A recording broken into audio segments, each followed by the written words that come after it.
Baik, sebelumnya Assalamualaikum warahmatullahi wabarakatuh.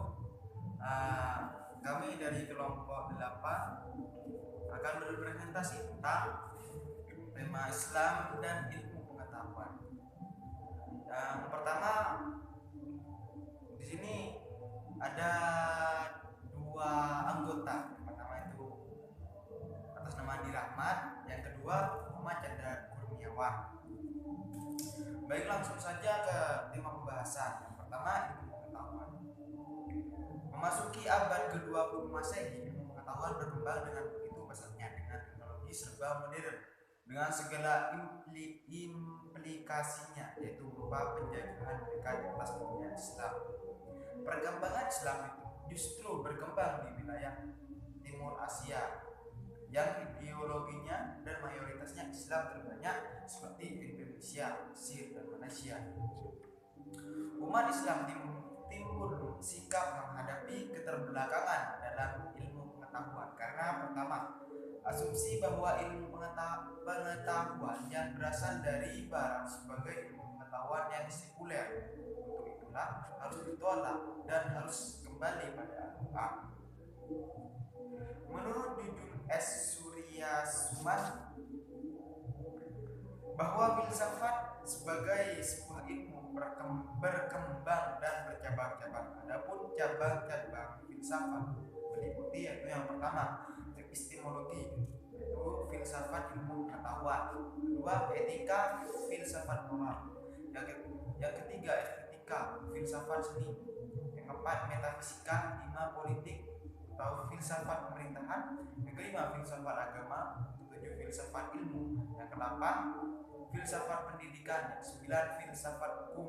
Yang terakhir, 10, filsafat sejarah.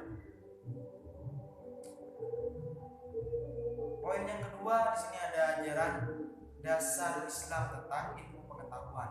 Untuk mengetahui ajaran Islam harus disertai dengan pemahaman tentang motivasi awal proses Islam disampaikan pada umatnya.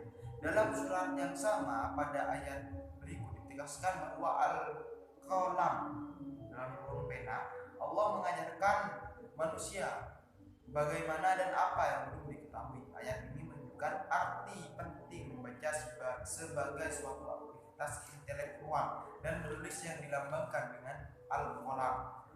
Dalam proses belajar mengajar dalam arti yang luas.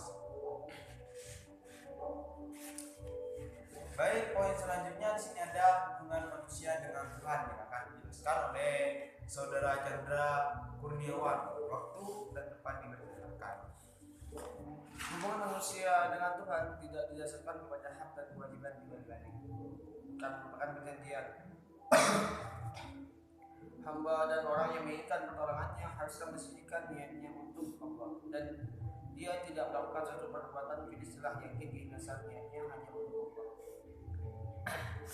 Seorang mukmin haruslah mensujudkan keyakinan dan tauhidnya dan sebagai kemusyrikan sehingga dia tidak berkorban kecuali itu untuk Allah, tidak bersumpah kecuali dengannya, tidak bernazar kecuali untuknya, tidak meminta pertolongan kepada para umat.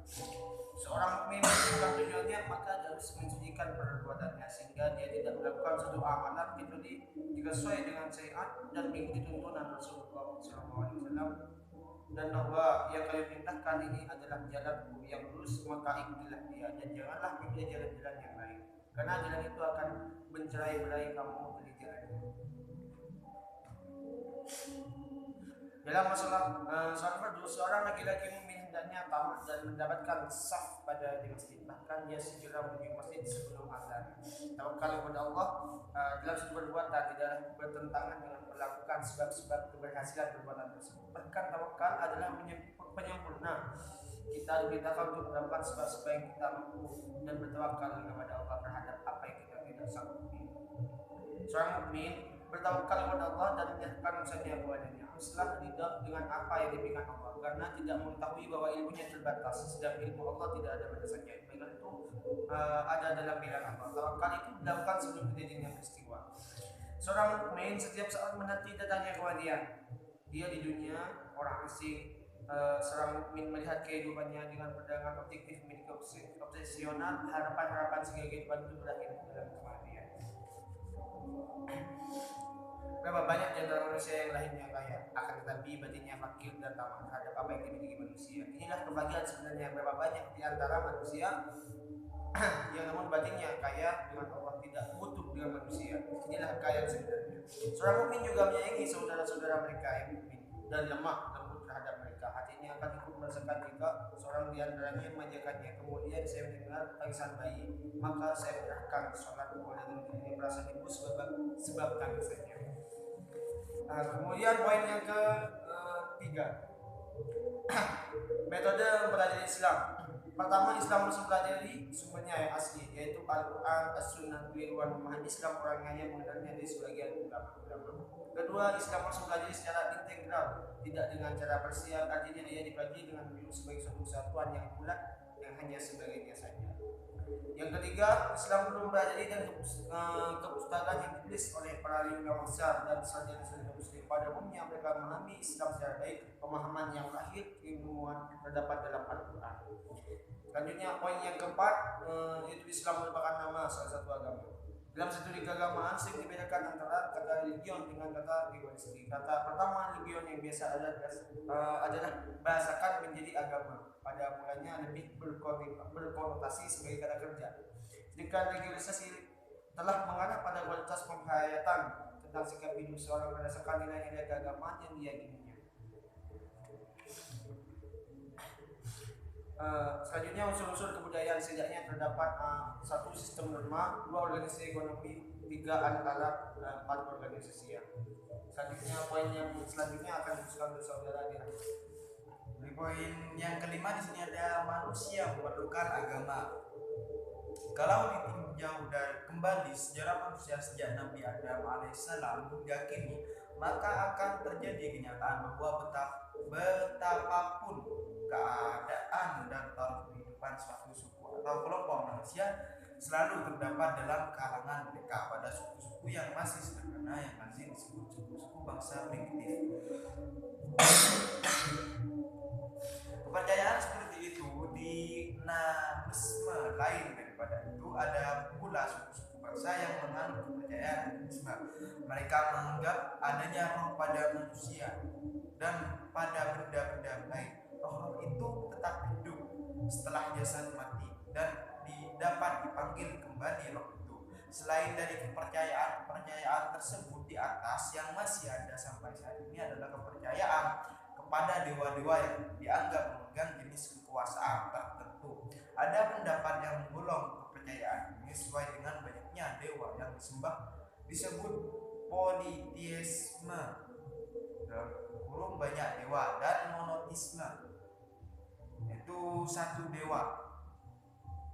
Semua keadaan ini membawa kita kepada kesimpulan pada manusia terdahulunya cara yang berada di luar kemampuan untuk dapat disainginya, yang tidak dapat diperhitungkan. Apakah semua kepercayaan itu telah dapat dianggap agama dalam arti yang sesungguhnya sesuai dengan batasan agama? Hal itu masih memerlukan pemeriksaan lebih lanjut. Yang jelas ialah bahwa keadaan itu menunjukkan bukti adanya kecenderungan manusia kepada agama. Kecenderungan itu sesungguhnya sesuai dengan fitrah manusia. Bila manusia mendapat kesulitan, maka cenderung ia berharap dengan peraturan-peraturan agama yang ditetapkan oleh Allah SWT. Mungkin belum mendapat ajaran, bukan keingkaran, kemudian terciptalah oleh manusia cara-cara berubah serta apa-apa yang disembah yang dapat menjauhkan mereka dari agama dalam arti yang sesungguhnya. Peraturan-peraturan ajaran tentang cara beribadatan yang dibawa dan disiarkan Rasul tidaklah sama, sebab disesuaikan dengan keadaan waktu, tempat, dan masyarakat umat. Belumnya yang tidak sesuai dengan keadaan waktu, tempat, dan perkembangan masyarakat. Oleh karena itu sejak Nabi Muhammad hingga akhir zaman, agama ajaran yang disyaratkan oleh beliaulah yang berlaku, karena telah membawa semua inti ajaran Rasul-Rasul sebelumnya, ditambah dengan hal-hal yang melengkapi sesuai dengan keadaan Rasul-Rasul sebelumnya. Namun demikian, lepas dari syarat-syarat agama sesungguhnya, tentunya kepercayaan-kepercayaan yang ada pada setiap suku dan kelompok manusia dimanapun, dan dalam perkembangan semua itu dapat menjadi bukti adanya kecenderungan manusia untuk beragama. Sesuai dengan fitrahnya, antara kepercayaan dan agama dapat beberapa persamaan dan beberapa perbedaan. Persamaannya antara lain adanya ajaran-ajaran mengenai bagaimana pemeluk mengetahui apa yang harus disembah dianggap suci. Yang kedua, adanya jalan-jalan tertentu yang dapat ditempuh untuk menghubungkan diri dengan yang suci. Yang ketiga, adanya peraturan-peraturan berupa perintah-perintah dan larang-larangan yang harus ditaati oleh para penganut. Keempat, terakhir, adanya kisah-kisah suci yang dipakai sebagai alat untuk memperkuat kepercayaan penganut.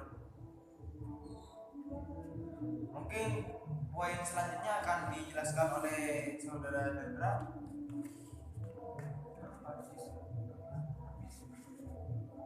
Mungkin itu saja presentasi kali ini. Bila ada kesalahan dalam menjelaskan atau menyampaikan, kami mohon maaf sebesar-besarnya. Wabillahi taufiq wal hidayah. Wassalamualaikum.